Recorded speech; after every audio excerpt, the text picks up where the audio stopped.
How about at Federal Electronic Health Record modernization? A lot of activity going on over there. You sort of touched on how many of these environments you're going to have rolled over in 16. I know that's one of your big metrics, but there's probably a bunch of other pieces of the program that you may want to highlight.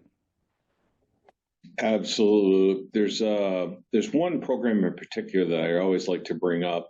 Number one, I want to couch it as IT.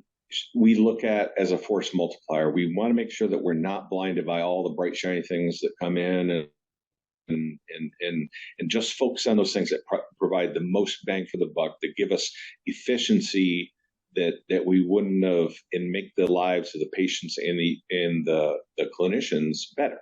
And one of those programs is something called longitudinal natural language processing.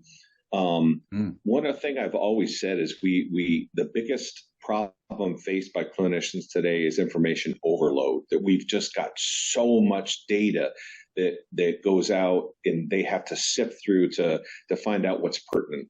What natural language processing does is it grabs that data based on text strings that the clinician puts in, and basically screens out, looks for that needle in a haystack to allow them to provide better care.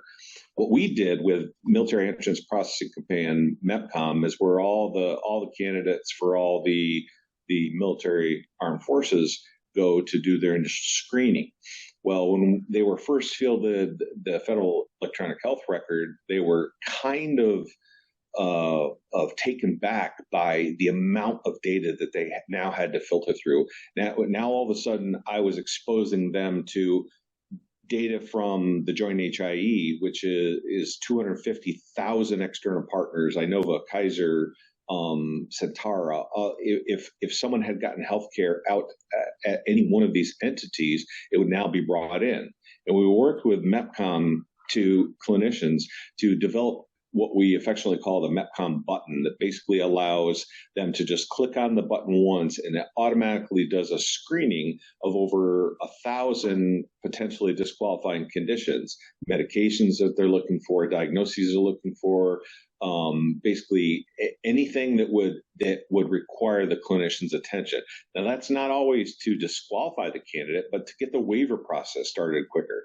MEPCOM leadership is extremely happy with it. It's reduced their workflow times by up to 80% and saved, and this is a quote from them, that has saved them millions of dollars in working it. So I think this longitudinal natural language processing, when paired with AI and ML that are coming out, has really great potential to be a game changer for the clinicians.